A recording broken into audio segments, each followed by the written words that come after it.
അല്ല, ആരിത്? അംബികയോ? സർപ്രൈസ് ആയി പോയല്ലോ. വരൂ.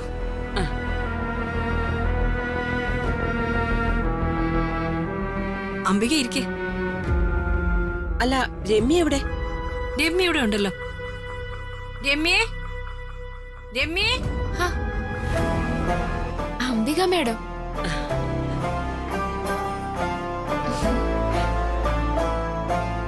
ഞാൻ ഇങ്ങോട്ടായിട്ട് തന്നെ വന്നതാ, ഒരു പ്രത്യേക കാര്യം പറയാൻ.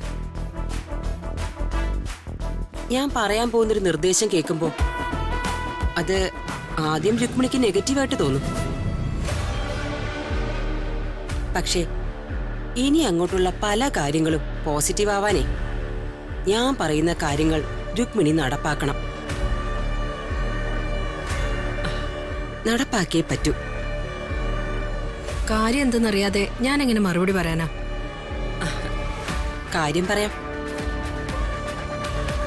അതായത് രാജുവിന്റെയും രമ്യയുടെയും വിവാഹം നടത്തിയാൽ ശ്രീലക്ഷ്മിയെ രുക്മിണി മരുമകളായി സ്വീകരിക്കണം. ഈ ഉറപ്പ് രുക്മിണി രാജുവിന്റെ വീട്ടുകാർക്ക് കൊടുക്കണം. ഞാൻ അവളെ മരുമകളായി സ്വീകരിക്കില്ല. പിന്നെ അങ്ങനെ ഒരു ഉറപ്പ് എങ്ങനെ കൊടുക്കാനാ? എന്താ രുക്മിണി ഇത്? ഇങ്ങനെ പിടിവാശി പാടില്ല. ഉള്ളുകൊണ്ട് നേറിയതും നാട്ടുകാരുടെ മുമ്പിൽ നാണം കെട്ടതും ഞാനും എന്റെ ഏട്ടനുമാ. ആ മനോവേദന അംബികയ്ക്ക് മനസ്സിലാവില്ല. എനിക്ക് മനസ്സിലാവും. പക്ഷേ രുക്മിണി ഈ നിൽക്കുന്ന രമ്യയുടെ മനോവേദനയാ കാണാതെ പോകുന്നത്. അമ്മയ്ക്ക് എന്റെ മനോവിഷമൊന്നും അറിയേണ്ട കാര്യമില്ലല്ലോ. ഞാൻ മരിച്ചാലും അമ്മയ്ക്ക് എന്താ? അങ്ങനെ പറയല്ലേ രമ്യേ.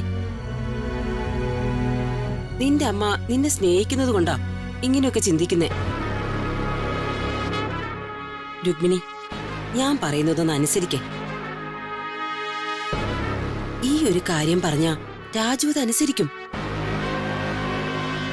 രാജുവിന്റെയും രമ്യയുടെയും കല്യാണം ഉടനെ നടക്കുകയും ചെയ്യും.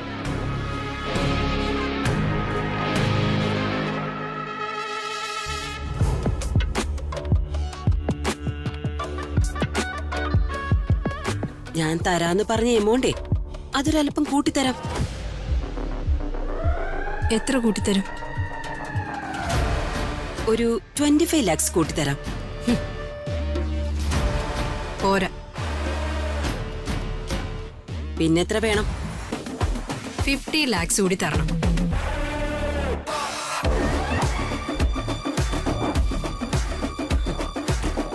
അവസരം മുതലെടുത്ത് നീ എന്നെ വിഴുങ്ങുവാണോ? മൊത്തം വിഴുങ്ങാനല്ലേ അംബിക ഈ കളി കളിക്കുന്നേ? ഈ ബിസിനസ്സില് 90% ലാഭവും അംബികയ്ക്ക്. പിന്നെ എനിക്കൊരു ഓഹരി തന്നാലെന്താ? ഇതേ രുക്മിണിയുടെ മകളുടെ കല്യാണം നടക്കാനാ. രാജുവിനേക്കാൾ വലിയൊരു ചെറുക്കനെ കിട്ടും എന്റെ മകളുടെ കഴുത്തി താലി കെട്ടാൻ. അതിന് രമ്യക്ക് താല്പര്യമില്ലെങ്കിലോ? താല്പര്യം ഞാൻ ഉണ്ടാക്കും. അംബികെ, ഞാൻ വെറും പലിശക്കാരിയാ. എനിക്കിഷ്ടം ബിസിനസ്സാ. അംബിക എന്തു പറയുന്നു?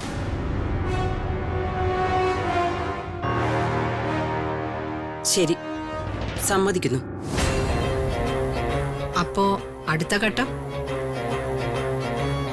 ഇക്കാര്യത്തിൽ ഇനിയൊരു താമസം വേണ്ട. എത്രയും പെട്ടെന്ന് കാര്യങ്ങൾ നടത്താൻ നോക്കണം. അതിനെന്താ വേണ്ടേ? എന്താ വേണ്ടേന്ന് അറിയില്ലേ? രാധമ്മയോട് സംസാരിക്കണം. രാധമ്മയോട് തന്നെയാ സംസാരിക്കേണ്ടത്. കാരണം രാജു ശരിക്കും ഒരു അമ്മ മകനാ. അമ്മ കരഞ്ഞു പറഞ്ഞാ അവൻ അനുസരിക്കും. ശരി, ഞാൻ പറയാം. അപ്പൊ എല്ലാം പറഞ്ഞ പോലെ. രമ്യേ,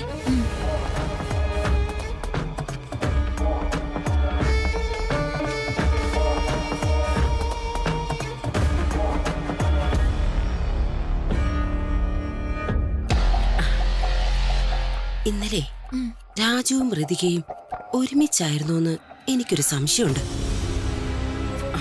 സംശയമല്ല, സത്യമാവാനാ സാധ്യത.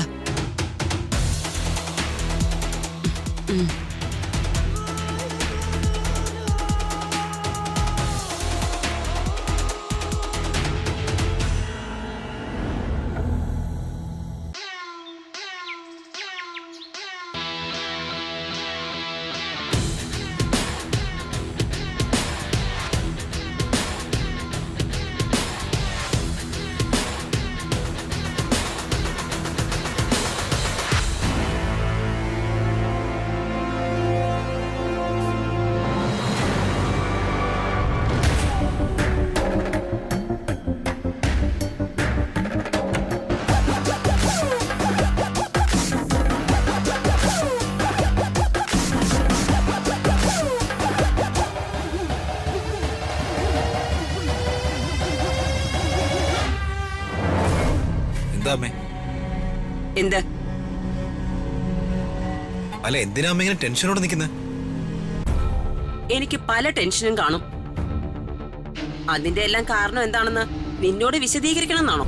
അമ്മേ, ഒരു സംശയം. ആരാ അമ്മേ ഈ മഹാദേവ വർമ്മ?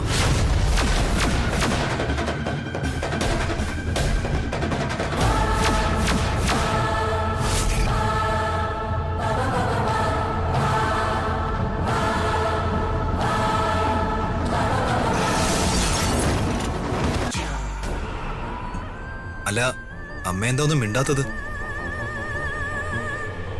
ഈ മഹാദേവ വർമ്മ ആരാന്ന്? എടാ, നിനക്ക് എവിടുന്നാണ് ഈ പേരിപ്പ കിട്ടിയേ? അതൊക്കെ പിന്നെ പറയാം. ഈ മഹാദേവ വർമ്മയെ അമ്മയ്ക്കറിയോ?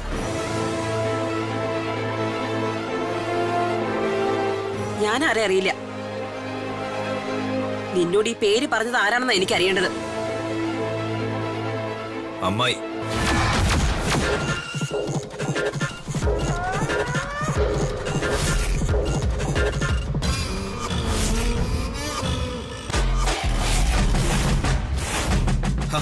പത്മാവതി അമ്മായി, മനസ്സിലായില്ലേ?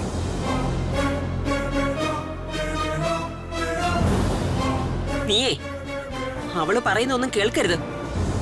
അവള് പലതും പറയും. ദേ, മേലാൽ നീ അവളോട് സംസാരിക്കരുത്. അവള് ബ്രെയിൻ വാഷ് ചെയ്ത് മനുഷ്യന്റെ മനസ്സൊക്കെ മാറ്റിക്കളയും. മനസ്സിലായോ? നീ ചെല്ല്.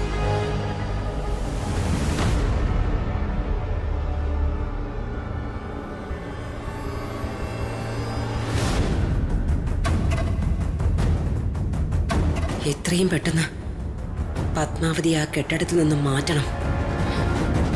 അതുടനെ ചെയ്യണം.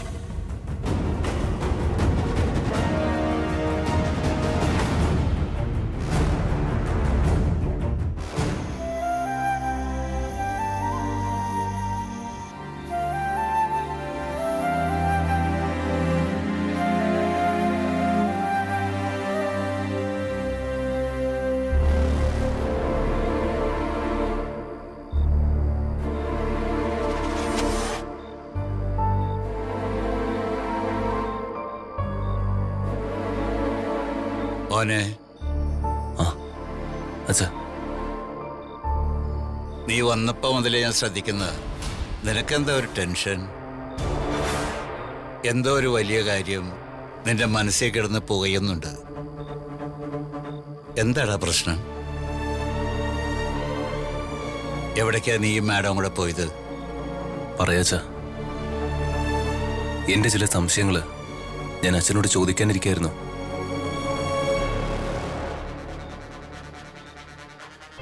നീ പേടിക്കണ്ട, അവരൊന്നും ഇവിടെ ഇല്ല. വന്നാ രാധ മാത്രമേ വരൂ. നീ കാര്യം പറ. ഇന്നലെ ഞാനും മാഡം കൂടി ഒരു കാഴ്ച കണ്ടച്ചാ.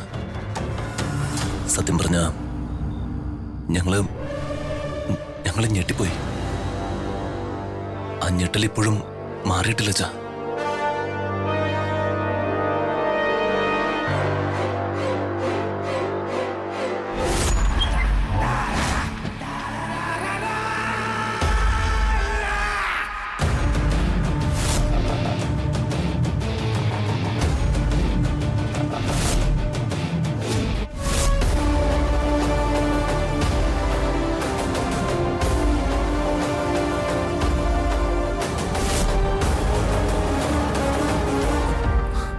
അച്ഛന് ഇയാളെ കുറിച്ച് എന്തെങ്കിലും അറിയാമോ? ആളെ ഒരുപക്ഷെ നേരിൽ കണ്ടാ എനിക്ക് മനസ്സിലാവും.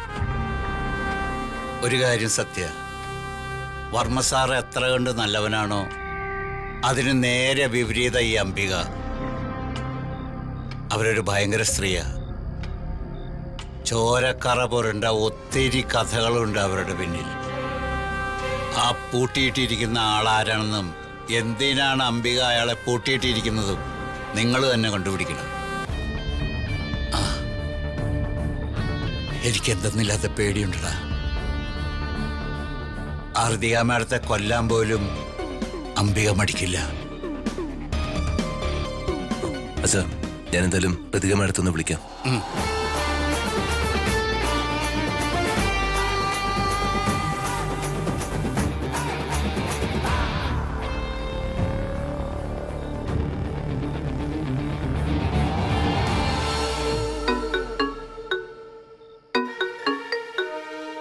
രാജു. ഹലോ രാജു. ആ മാഡം, സീരിയസ് ആയിട്ട് ഒരു കാര്യം പറയാൻ ഞാൻ വിളിച്ച. എന്താ രാജു? അംബിക മാഡം പൂട്ടിയിട്ടിരിക്കുന്ന ആളെ കുറിച്ച് ഞാൻ അച്ഛനായിട്ട് സംസാരിച്ചു. എന്നിട്ട്? അച്ഛൻ പറയുന്നത് ഇതിൽ എന്തൊക്കെ കള്ളക്കളികളും രഹസ്യങ്ങളും ഉണ്ടെന്ന്. അംബിക മാഡം നമ്മൾ വിചാരിക്കുന്ന പോലെയൊന്നും അല്ലെന്ന്. അവർക്ക് പാസ്റ്റ് ഹിസ്റ്ററി കൊണ്ടെന്ന്. എങ്കിൽ നമുക്കത് അന്വേഷിച്ച് കണ്ടുപിടിക്കണം. അമ്മായിയുടെ കള്ളത്തര എല്ലാം നമുക്ക് വെളിച്ചത്ത് കൊണ്ടുവരണം. അത് അച്ഛൻ വരുന്നതിന് മുൻപ് തന്നെ ചെയ്യണം. അതിന് എന്താണ് ആദ്യം വേണ്ടത്?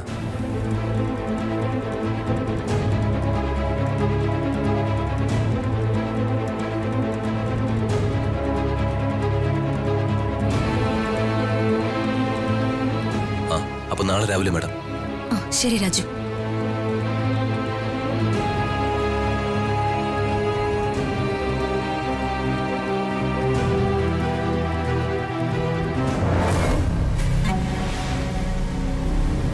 അന്നത്തെ ആ കേസ് അതെനിക്ക് പറ്റിയൊരു മിസ്റ്റേക്ക് ആയിരുന്നു.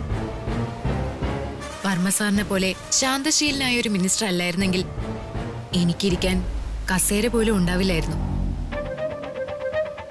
സത്യസന്ധയായ ഒരു പോലീസ് ഉദ്യോഗസ്ഥയാണ് ഞാൻ. തെറ്റുപറ്റിയത് മിനിസ്റ്റർക്കാണെങ്കിലും വെറുതെ വിടരുതെന്ന് ഞാൻ ചിന്തിച്ചു. അന്നങ്ങനെ പറ്റിപ്പോയി. ഞാൻ മിനിസ്റ്ററോട് സോറിയും പറഞ്ഞതാ. സാറിനത് പ്രശ്നമല്ലായിരുന്നു. പക്ഷേ സോറി പറഞ്ഞാൽ മാറുന്നതല്ലല്ലോ ഞാൻ അദ്ദേഹത്തിന് നൽകിയ അപമാനം. ആ ഒരു തെറ്റു പറ്റിയത് കൊണ്ട് തന്നെ വർമ്മ സാറിന്റെ മകളോടും PA-യോടും എനിക്കൊരു പ്രത്യേക സ്നേഹമുണ്ട്. കാര്യം എന്താ പറഞ്ഞോളൂ. മാഡം പറഞ്ഞ പെട്ടെന്ന് വിശ്വസിക്കാൻ പ്രയാസമുള്ളൊരു കാഴ്ചയാ ഞങ്ങൾ ഇന്നലെ കണ്ടത്. അതെ, ആളൊഴിഞ്ഞൊരു വീട്ടില് ഒരു സ്ത്രീയും അവരുടെ ഗുണ്ടകളും ചേർന്ന് ഒരാളെ കെട്ടിയിട്ടിരിക്കുന്നു. വാട്ട്? ഞങ്ങൾ പറഞ്ഞത് സത്യമാണ് മാഡം. വെറുതെ കെട്ടിയിട്ടിരിക്കുകയല്ല, കാലിൽ ചങ്ങലയിട്ട് പൂട്ടിയിട്ടിരിക്കുക. അയാളെ ആ സ്ത്രീയും കുറെ ഗുണ്ടകളും ചേർന്ന് തല്ലിക്കൊല്ലാറാക്കിയിരിക്കുന്നു. ആ സ്ത്രീ ആരാണെന്ന് അറിയാമോ? അറിയാം. അവരുടെ പേര് അംബിക. അംബിക? ആരാണ് ഈ അംബിക? അവരെന്റെ അമ്മായിയ, എന്റെ അച്ഛന്റെ സിസ്റ്റർ. അതായത് വർമ്മ സാറിന്റെ പെങ്ങൾ. എന്തൊക്കെയാ നിങ്ങൾ ഈ പറയുന്നേ? ഇതൊരു പുലിവാലാവുമല്ലോ. മിനിസ്റ്ററുടെ ചേച്ചി എന്നൊക്കെ പറഞ്ഞ ഇതൊരു കുടുംബ പ്രശ്നമായി മാറില്ലേ? കുടുംബ പ്രശ്നങ്ങളായാലും ഇതൊക്കെ നീതിക്ക് നിരക്കാത്തതല്ലേ മാഡം? നിയമം കയ്യിലെടുത്തല്ലേ അവരിതൊക്കെ കാണിക്കുന്നത്? എക്സാക്ട്ലി. ഈ ജില്ലയുടെ പരമാധികാരിയാ ഞാൻ. എന്റെ ജില്ലയില് ഞാനിത് അനുവദിക്കില്ല. എന്തൊക്കെയാ നിങ്ങൾ അവിടെ കണ്ടത്? ഒന്ന് വിശദീകരിക്കൂ. മാഡം പറയേ, മാഡം പറയേ.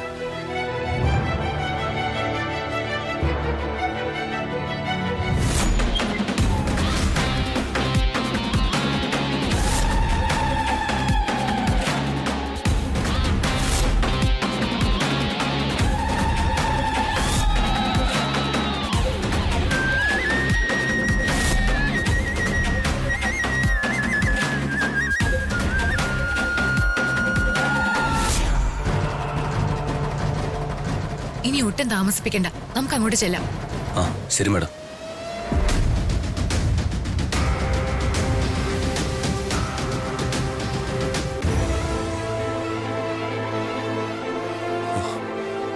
മാഡം, ഇവിടെ ആളുണ്ടായിരുന്നേ? എവിടെ? എന്നിട്ട് ഇവിടെ ആരും കാണാനില്ലല്ലോ. നിങ്ങൾ അകത്ത് പോയി നോക്ക്. മാഡം, ഈ ചങ്ങലയില അംബിക മാഡം അയാളെ കൂട്ടിയിട്ടിരുന്നത്.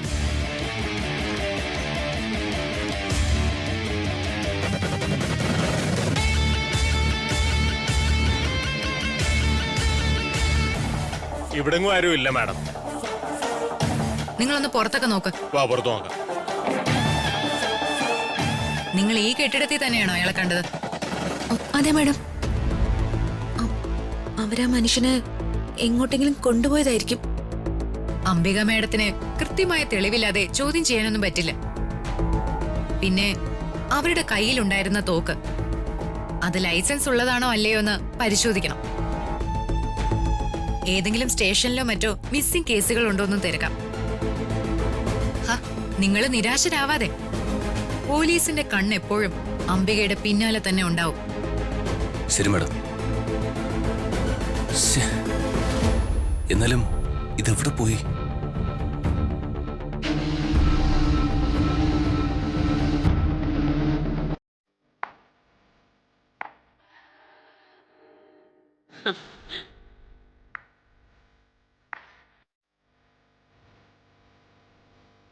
എന്താടാ ഇത്രയൊക്കെ കിട്ടിയിട്ടും നിനക്ക് മതിയായില്ലേ?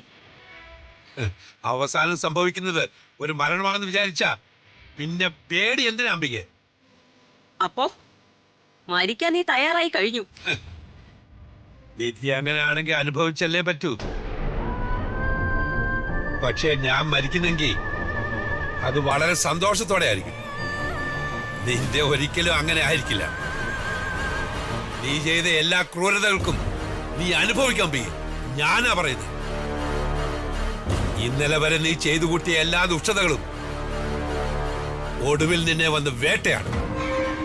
റെജി, ഇവനെ നിങ്ങൾ കൊടുത്തൊന്നും പോരാൻ തോന്നല്ലോ. ഇപ്പോഴും ആ പഴയ വീറോടെയും വാശിയോടെയും അവൻ സംസാരിക്കുന്നേ. എല്ലാം കൂടെ ഒരുമിച്ച് കൊടുത്തോ താങ്ങില്ല മാഡം. മരുന്ന് കൊടുക്കും പോലെ ഞങ്ങൾ കൊടുത്തോണ്ടിരിക്കുക. കേട്ടില്ലേ മിസ്റ്റർ ജഗന്നാഥൻ?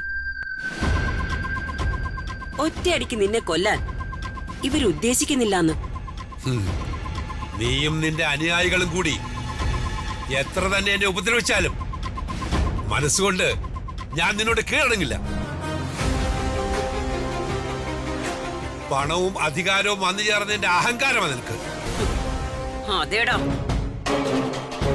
പണവും അധികാരവും വന്നു ചേർന്നതിന്റെ അഹങ്കാരം തന്നെയാടാ എനിക്ക്. എന്താണ് നിനക്കൊരു സംശയം?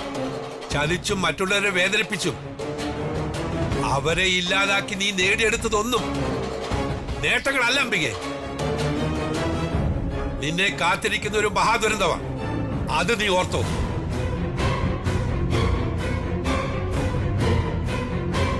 താൻ ഇത്രയും ധൈര്യത്തോടെ സംസാരിക്കുന്നത് കേട്ടിട്ടേ എനിക്ക് അത്ഭുതം തോന്നുവാ. മിസ്റ്റർ ജഗന്നാഥൻ, നിങ്ങൾ എന്റെ കയ്യിൽ നിന്നും രക്ഷപ്പെടുമെന്ന് നിങ്ങൾ വിചാരിക്കുന്നുണ്ടോ? ഇതിന്റെ മറുപടി ഞാൻ പറഞ്ഞു കഴിഞ്ഞു. മരണത്തെ എനിക്ക് പേടിയില്ലെന്ന്.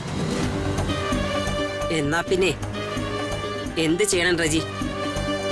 മാഡം പറഞ്ഞ ഒറ്റയടിക്ക് തീർത്തേക്കാം. ഏയ്, അങ്ങനെ ഇവൻ മരിക്കണ്ട. ഇവൻ എന്റെ മുന്നില് കരഞ്ഞ് തളർന്ന് യാചിച്ചു മരിക്കണം. അത് കാണാനാ എനിക്കിഷ്ടം. എന്റെ ശരീരത്തിന് നിനക്ക് കൊല്ലാനാകും അംബികെ, പക്ഷേ എന്റെ മനസ്സിന് വേദാന്തം, തത്വജ്ഞാനം, മറ്റൊരു വഴിയില്ലാതിരിക്കുമ്പോ നിന്നെ പോലുള്ള മനുഷ്യര് കണ്ടെത്തുന്ന ഏക മാർഗം. അല്ല, അത് പറഞ്ഞില്ല. മറ്റൊരു വാർത്ത നിന്നോട് പറയാനുണ്ട്. ഒരു സന്തോഷ വാർത്ത. നിന്റെ കൂട്ടുകാരന്റെ മകളും അവളുടെ കാമുകനും കൂടി നിന്നെ രക്ഷിക്കാൻ ഇറങ്ങിയിട്ടുണ്ട്. അവര് നിന്നെ കണ്ടെത്താനേ നിന്നെ ആദ്യം ഇട്ടിരുന്ന സ്ഥലത്ത് വന്നിരുന്നു. എന്താ, അവര് നിന്നെ രക്ഷിക്കുമെന്ന് നീ വിചാരിക്കുന്നുണ്ടോ? വിശ്വസിക്കുന്നുണ്ടോന്ന്? എന്നെ രക്ഷിച്ചാലും ഇല്ലെങ്കിലും ഒരു കാര്യം നീ മനസ്സിലാക്കിക്കോ അംബികെ. നീ കുഴിച്ചു മൂടിയിട്ടിരിക്കുന്ന എല്ലാ രഹസ്യങ്ങളും ഒരിക്കൽ പുറത്തു വരും. എന്റെ പ്രതാപന്റെ മകൾ എല്ലാ സത്യങ്ങളും ഒരു ദിവസം അറിയും. അവളെല്ലാം അറിയുന്ന ദിവസം നിന്റെ അവസാനമായിരിക്കും. യാതൊരു സംശയമില്ല. ചോര കാണുന്നതേ എനിക്ക് ലഹരിയാണെന്ന് നിനക്കറിയാലോ. എന്നെ കൊണ്ട് ഒരു കൊലപാതകം കൂടി നീ ചെയ്യിപ്പിക്കരുത്. അറിയാം, മനുഷ്യനെ കൊല്ലാൻ നിനക്കൊരു മടിയില്ലെന്ന് എനിക്കറിയാം. പത്മാവതിയുടെ അച്ഛനും MLA യുമായിരുന്ന പാവം മഹാദേവ് വർമ്മേ. നിർത്തടാ.